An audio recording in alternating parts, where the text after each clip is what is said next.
लाता हूँ तो अम्बेडकर जी के मूर्ति के निर्माण में यदि हम लोग सांसद फंड देने की आवश्यकता पड़े, अपने फंड से जितनी भी राशि जो प्रक्रिया है उसके पर आवश्यकता पड़ेगी, आपको पूरी राशि उपलब्ध कराने का काम करेंगे।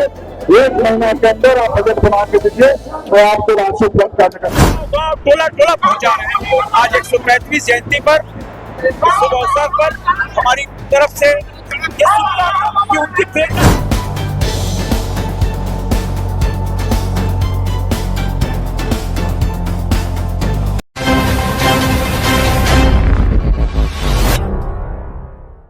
रहेगी। शिवराज जी ने पूरे देश और दुनिया में बहुत ही उल्लास और उत्सव के साथ, उमंग के साथ बाबा भीमराव अम्बेडकर जी की जयंती मनाई जा रही है।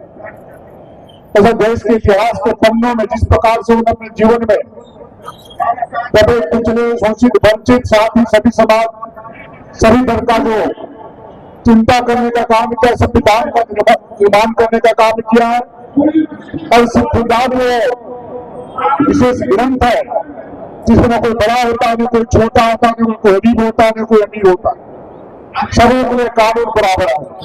और यह देश संविधान के अनुसार चलने वाला देश है। संविधान का उल्लंघन करने का किसी को अधिकार नहीं, और वह संविधान ही है जो हमारे देश को एक सूत्र में बांध करके रखने का काम करता है। जैसा कि सभी जानते हैं कि जिस प्रकार बाबा भीमराव अम्बेडकर जी अपने जीवन को इस देश के समर्पित करने का काम किया, तो जरूर है कि विभिन्न अवसरों पर उनको अपमानित होने का भी लोगों ने काम करने का कार्य किया, उनको अपमान भी करने का काम किया, लेकिन वो अपने पद से कभी भटकने का काम नहीं किया। तो लगातार चरित्र के रूप में देश के लोगों के बारे में चिंता करने का काम किया है। और जिस प्रकार से हमारे युवा साथी किसी अम्बेडकर चौक में उत्साह उल्लास के साथ एक त्योहार की तरह अम्बेडकर जी की जो जयंती मनाने का हम सभी लोग काम कर रहे हैं, आपके उत्साह की कितनी भी प्रशंसा की जाए मुझे लगता है कि वो कम है। इस उत्साह को लगातार बनाए रखने की आवश्यकता है और समाज को दिव्य चेतना जगाने की आवश्यकता है। तो बाबा भीमराव अम्बेडकर जी का जो सपना था, और हमारे संचालक महोदय के महिलाओं के बारे में मुझे लगता है कि आशा में अपना विश्वास और भरोसा है कि आने वाले 3-4 महीनों के अंदर आधी आबादी को नरेंद्र मोदी जी को बहुत बड़ा सम्मान देने जा रहा है। ऐसा मैं विश्वास दिलाना चाहता हूँ। तो इतिहास के पन्नों में सदियों तक वह बात उल्लेखित रहेगी जब वर्षों तक इस प्रकार से बाबा भीमराव अम्बेडकर जी को आप याद करते हैं, मोदी जी को आने वाले समय में लोग याद करने का काम करें। भारतीय जनता पार्टी प्रदेश अध्यक्ष ग्रुप में आपको आश्वस्त करना चाहता हूँ कि आप सभी लोग आगे बढ़ने का काम करिए। मैं आपको पैसा दिलाता हूँ तो अम्बेडकर जी के मूर्ति के निर्माण में यदि हम लोग सांसद फंड देने की आवश्यकता पड़ी या चौराहा बनाने की आवश्यकता पड़े, मैं भारतीय जनता पार्टी अध्यक्ष के रूप में सांसद के रूप में राज्यसभा में आपको आश्वस्त करता हूँ कि अपने फंड से जितनी भी राशि जो प्रक्रिया है उसके पर आवश्यकता पड़ेगी, आपको पूरी राशि उपलब्ध कराने का काम करेंगे। 1 महीना के अंदर आप बजट बना के दीजिए तो आपको राशि उपलब्ध कराने का काम करूंगा। आज के दिन में बहुत महसूस करते बाबा भीमराव अम्बेडकर जी की प्रति श्रद्धा से समर्पित करते हुए एक बात नारा लगाएंगे, बाबा भीमराव अम्बेडकर रहे, बाबा भीमराव अम्बेडकर रहे। सबसे पहले तो आज बाबा साहब भीमराव अम्बेडकर जी को श्रद्धा सुमन अर्पित करता हूँ। और बाबा साहब भीमराव अम्बेडकर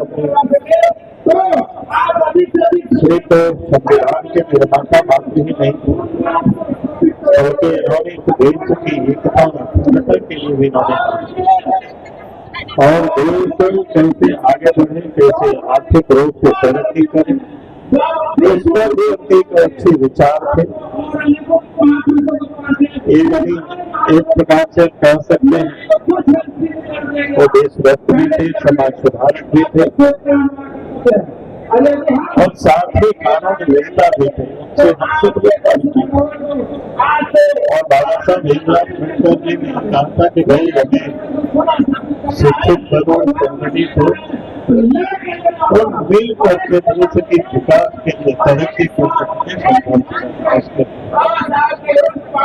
और बाबा साहब भीमराव अम्बेडकर जी ने जो काम किया, लेकिन बाबा साहब भीमराव अम्बेडकर को देश की दुनिया की पटल पर उनको जो स्थान मिलना चाहिए था वो नहीं।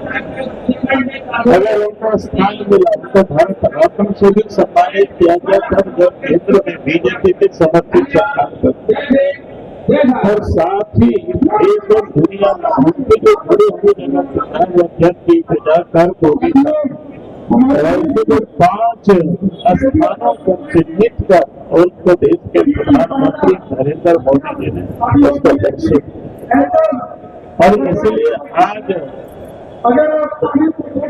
देश ही नहीं बल्कि दुनिया में आज बाबा साहब भीमराव अम्बेडकर जी को जो सम्मान देश के प्रधानमंत्री नरेंद्र मोदी जी ने जो दिखाई, उन्होंने जो उसके प्रति भाव प्रकट किया वो अपने आप में अद्भुत। तो मैं कह सकता हूँ कि आज के तारीख में हम सबको बाबा साहब भीमराव अम्बेडकर जी के रास्ते को दिखा करके जो मार्ग हमें उन्होंने बताया था उससे हमें जरूर अध्ययन भी करना चाहिए, और उसके रास्ते पर हमें चलने के लिए हमें प्रयास करना चाहिए। उसी में देश की प्रगति है, उसी में देश की एकता और अखंडता भी है। और विशेष कुछ न कहते हुए फिर से बाबा साहब भीमराव अम्बेडकर जी के प्रति मैं सर्वस्व अर्पित करते हुए मैं अपनी बातों को समाप्त करता हूँ। आज इसी प्रेरणा से 33% आरक्षण महिलाओं को दे रहे। आज बाबा साहब अम्बेडकर की प्रेरणा से प्रधानमंत्री कहते हैं अंत्योदय एकात्म मानव दर्शन जहाँ पंडित दीनदयाल उपाध्याय, वहीं दूसरी ओर बाबा साहब अम्बेडकर की उस प्रेरणा को प्रधानमंत्री जी गांव गांव टोला टोला पहुंचा रहे हैं। आज 135वीं जयंती पर शुभ अवसर पर हमारी तरफ से ये शुभकामना कि उनकी प्रेरणा से देश इसी तरह अग्रसर करता है। शुभ अवसर पर ये आप सबका